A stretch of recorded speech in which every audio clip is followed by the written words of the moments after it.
Welcome back to ABA Chapter Chat. Great to be back. Today we're taking a deep dive into Chapter 12, which is all about teaching students to manage their own behavior. Yeah, this is such a critical area. As ABA professionals, we often focus a lot on those external strategies, the supports we put in place. Right. But really, the ultimate aim, the big picture, is empowering students to manage themselves. Yeah. That's how we get to real long-term independence. Absolutely. It's what we all want for our learners, isn't it? Exactly. So think of this deep dive as our way of unpacking the core concepts of self-management in ABA. We're going to try and use simple language, clear definitions, real-life examples that hopefully make sense, and pull out some practical takeaways for your work, stuff you can actually use. Yeah, the goal is really to equip you with some immediately useful strategies, or at least ways of thinking about this. Definitely. And the chapter covers quite a bit. Goal setting, self-monitoring, self-evaluation. Self-reinforcement, self-punishment, though we'll touch on that lightly, and self-instruction. We'll explore each of these. Okay. And, while there are theories about why these things work, for us in ABA, the bottom line is often that they do work. Right. And we use data to see if they're working. Yeah. That guides our decisions, always. Okay, so let's get started. What exactly is self-management in simple terms? Well, simply put, it's students learning to control their own behavior. That's the core of it. Like self-control, self-discipline, those everyday terms we use. Exactly. Those are the concepts. And, Lovett pointed out something interesting way back in '73. Oh, yeah. He called it the educational paradox. We say we want independent individuals, right? But we don't always systematically teach them how to manage themselves. We kind of expect it to happen. That's a really good point. We set the expectation, but maybe not the pathway. Precisely. And Kasdan later outlined some really key benefits of teaching self-management. Things like consistency. Well, the student is always with themselves, right? So they're potentially in a better position to notice their behavior consistently than, say, a teacher who's managing a whole classroom. Okay, that makes sense. The student is the constant observer. Exactly. And it helps avoid that situation where the teacher becomes the cue. The student only behaves when the teacher's looking. Right. We've all seen that. It directly tackles those big challenges we always talk about. Yeah. Generalization and maintenance. Helping skills stick across settings and time. And it increases student buy-in, doesn't it, if they're involved? Absolutely. Yeah. Having that ownership, being part of the plan, it just makes the strategies more powerful. And they can manage things even when we're not right there. Okay, so let's dive into the first specific technique mentioned, goal setting. Right. So this is pretty straightforward conceptually. It's when students actually set their own targets. Could be for behavior, could be for academics. And why does this work? Is it just the act of setting a goal? Well, research suggests that students tend to perform better when they have some ownership over those goals. It links back to that idea of providing choices, which we know is often beneficial. So letting them have a say really matters. It seems to, yeah.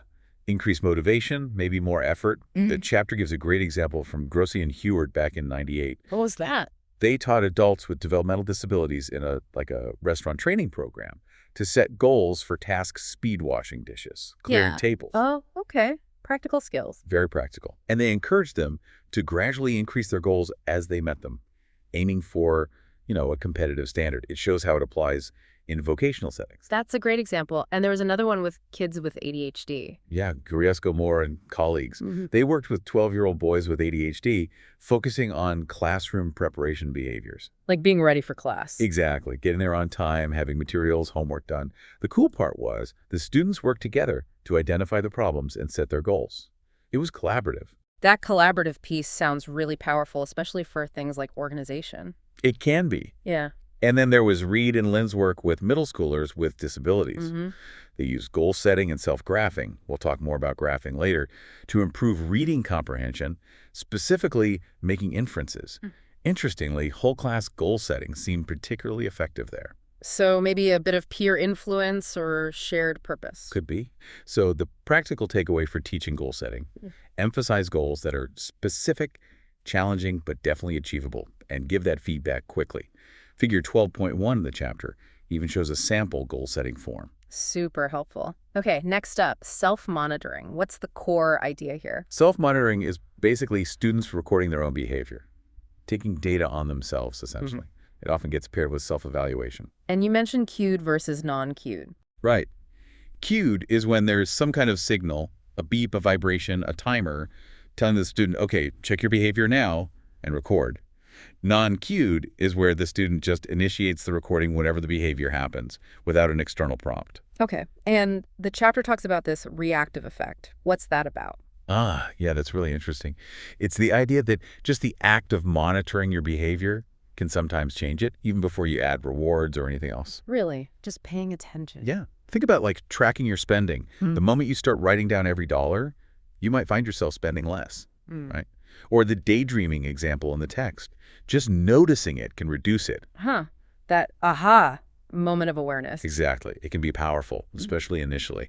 And self-monitoring has a long history of success, used across lots of different settings and people. So what should students monitor? Is it better to track being on task or actually completing work? That's a good question. The chapter suggests that monitoring tasks accomplished is often preferred.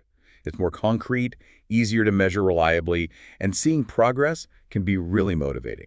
Right. Ticking things off a list feels good. It does. And the chapter gives Ms. Dietrich's clicker example a simple, kind of creative way to do cued self-monitoring in class, maybe less intrusive for students with learning challenges. I like that one. And technology comes into play here too, right? Apps and things. Definitely. Studies have shown apps on iPads or smartphones can help, for instance, adolescents with ASD increase their on-task behavior.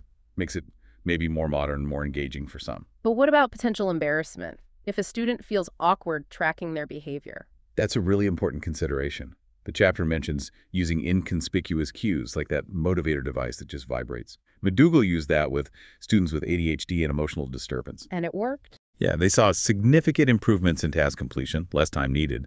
And another study used Bluetooth earpieces for cues, super discreet.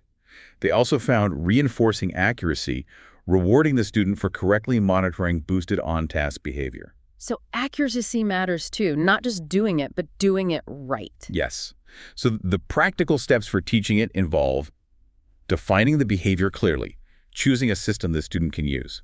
Tally sheet, risk counter, graph, app figures 12.4 and 5 have ideas. Teaching them how, letting them practice, and then monitoring them using it independently. And yeah, reinforcing the act of monitoring accurately is key. Okay, that flows nicely into self-evaluation then. How is that different?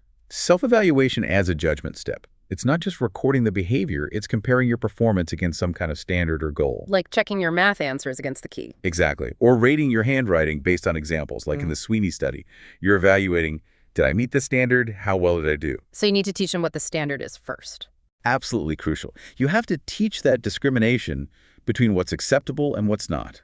Modeling helps, using video examples. Briggs did that effectively. And self-graphing fits in here too. Yes. Taking that monitor data and plotting it on a graph. Studies show this visual feedback can really boost productivity and work quality, even for students with moderate intellectual disabilities. Seeing that line go up is powerful. That visual progress again. So the takeaway for self-evaluation. Start with teacher feedback, then gradually shift the evaluation responsibility to the student. Immediate feedback is still vital, however it's delivered. Makes sense. Now, self-reinforcement. This is where the student delivers their own reward. Pretty much. They meet their goal or follow their plan, and they provide their own consequence, hopefully a reinforcing one. Does it work as well as when the teacher gives the reward? Research, like from Hayes and others, suggests that self-determined contingencies where the student has a say can be very effective, sometimes even more so. That ownership piece, again. Like the Felix, Brad, and O'Leary study where kids chose how many points they got. Exactly, giving them that control. But a word of caution from King Sears. It's often best to have a period of teacher-controlled reinforcement first. Why is that? So the student clearly understands the link. I do this behavior, I get this consequence. Once that's solid, then you can transition to self-reinforcement. The Beaver study showed it helped fade teacher proximity for some teens with ASD learning job skills. Okay, so establish the contingency first. Got it. And self-punishment. You said we'd touch on it lately. Yeah, it's in the chapter. Defined as students applying their own undesirable consequence for unwanted behavior. Think response cost, like taking away points they earned. The chapter uses that Harry Potter Dobby example, which is memorable. Memorable if extreme. It's generally less emphasized now with our focus on positive behavior support, but the chapter notes adults sometimes use things like response cost within a broader self-management plan. Okay. And the last big one, self-instruction. Right. This is basically providing your own verbal prompts to guide your behavior. talking yourself through something. Like when I'm trying to assemble IKEA furniture. Exactly. Okay. Or using a mnemonic. We all kind of do this naturally. It's huge for independence because it reduces the need for someone else to tell you what to do next. The chapter has those relatable anecdotes. Dwayne passes intro to ABA, and Professor Grundy completes a book. Yeah, those are fun illustrations of how older learners or even professionals use these techniques, self-monitoring, self-reinforcement in real life. So how do you teach self-instruction? Meichenbaum and Goodman laid out a classic 5-step sequence. It starts with the teacher modeling the task while talking aloud, cognitive modeling. Then the student does it while the teacher instructs overtly. Then the student does it while instructing themselves overtly. Talking out loud. Right. Then that fades to whispering, and finally it becomes covert inner speech. The example of copying line patterns illustrates this fading process. And what should those self-instructions include? Meichenbaum suggested key things.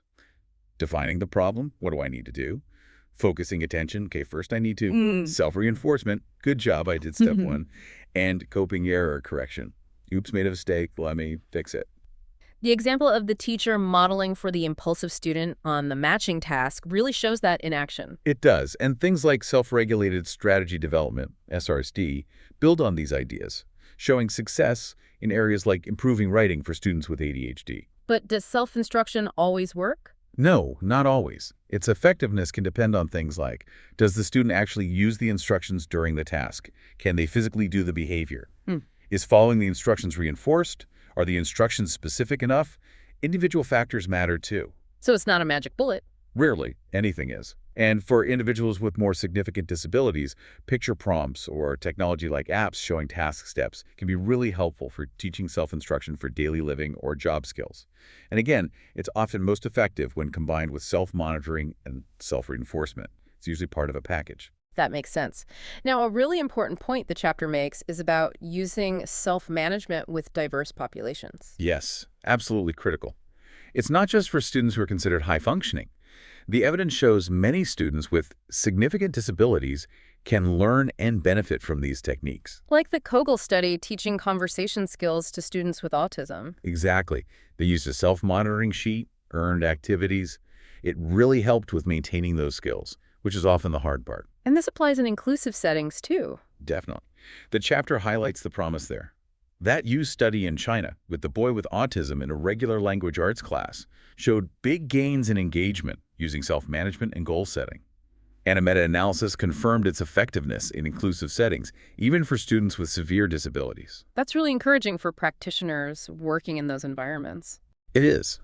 And there are examples with students with mild intellectual disability using visual cues and stickers, studies showing success with students with learning disabilities, and ADHD in general education, using things like smartphone apps for self-monitoring. It's broadly applicable.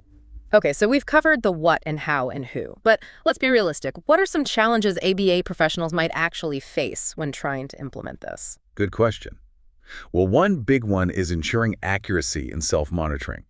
Are they really recording correctly or just what they think you want to see? Right, the reliability of the data. Exactly. Fading the external prompts and supports appropriately can also be tricky. How much support is needed and when do you pull back?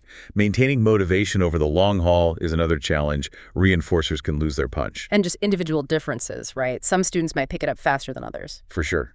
Readiness for self-management varies.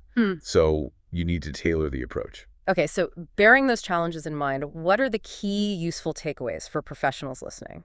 All right, number one, self-management is a seriously powerful tool for independence and generalization. Keep that goal in mind. 2, start with really clear teaching and modeling of whatever component you're introducing. Don't assume they get it. Break it down. Exactly. 3, combine techniques. Self-monitoring plus reinforcement or adding self-instruction packages often work best. 4, involve the student, especially in goal setting and choosing rewards whenever possible. That buy-in matters. Use the data. Always. Yeah. 5, use data to see if it's working and adjust as needed. 6, consider technology apps, reminders, visual aids can be great tools. And finally, 7, be patient. This stuff takes time and practice to develop. Don't give up too quickly. That's a great summary. Really practical advice. The core message really seems to be about that shift, empowering students to be their own behavior managers. That's the heart of it. It's a crucial aspect of effective ABA. So, to wrap up, here's a final thought for you, the listener. Think about just one small way you could start to bring in a self-management strategy with one of your learners this week. What might that first step look like towards fostering a little more independence? Food for thought. Thanks everyone for tuning into ABA Chapter Chat. We hope this deep dive was insightful. Thanks for joining us.